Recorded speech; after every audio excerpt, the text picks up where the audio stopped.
শান্তিবাজার মহামুনি বুদ্ধ মন্দিরে কোজাগরী লক্ষ্মী পূজা ও প্রবারণা পূর্ণিমা উপলক্ষে শুরু হয়েছে 2 দিনব্যাপী ওয়া ফেস্টিভ্যাল। মগ যুব ঐক্যের উদ্যোগে আয়োজিত এই উৎসবে ধর্মীয় আচার, প্রদীপ প্রজ্বলন ও সাংস্কৃতিক অনুষ্ঠানের আয়োজন করা হয়। মগ সম্প্রদায়ের ঐতিহ্য তুলে ধরার পাশাপাশি সমাজে শান্তি ও সম্প্রীতির বার্তা পৌঁছে দেয় এই আয়োজনে। কোজাগরী লক্ষ্মী পূজা এবং প্রবারণা পূর্ণিমা উপলক্ষে শান্তিবাজার মহামুনি বুদ্ধ মন্দিরে মগ যুব ঐক্যের উদ্যোগে 2 দিনব্যাপী ওয়া ফেস্টিভ্যাল অনুষ্ঠান শুরু হয়েছে। সোমবার উৎসবের শুরুতে ধর্মীয় রীতিনীতি মেনে আকাশবাতি উত্তোলন করা হয়। এরপর প্রদীপ প্রজ্বলনের মাধ্যমে অনুষ্ঠানের শুভ সূচনা করেন শান্তিবাজার পৌর পরিষদের ভাইস চেয়ারম্যান সত্যব্রত সাহা।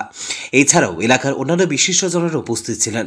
অনুষ্ঠানে বক্তারা বলেন, এই ধরনের আয়োজন মগ সম্প্রদায়ের ঐতিহ্য ও সংস্কৃতিকে তুলে ধরার পাশাপাশি সমাজে শান্তি ও সম্প্রীতি বার্তা দেয়। তারা মগ যুব ঐক্যকে এই উদ্যোগের জন্য ধন্যবাদ জানান। শান্তিবাজার পৌর পরিষদের ভাইস চেয়ারম্যান সত্যব্রত সাহা বক্তব্যে বলেন, যুব সমাজকে মাদক আসক্তি থেকে দূরে রাখতে খেলাধুলা এবং সাংস্কৃতিক চর্চায় অংশগ্রহণ বাড়াতে হবে। তরুণরাই পারে সমাজকে সঠিক পথে এগিয়ে নিয়ে যেতে। বক্তব্য পর্ব শেষে মনোজ্ঞ সাংস্কৃতিক অনুষ্ঠানের আয়োজন করা হয়। উৎসবের দ্বিতীয় দিন অর্থাৎ মঙ্গলবার মগ ঐতিহ্যবাহী সংস্কৃতির উপর ভিত্তি করে যাত্রাপালার আয়োজন করা হয়েছে। এই ওয়া ফেস্টিভ্যালকে ঘিরে স্থানীয়দের মধ্যে ব্যাপক উৎসাহ এবং উদ্দীপনা পরিলক্ষিত হয়। ব্যুরো রিপোর্ট, নিউজ তৎকাল 24।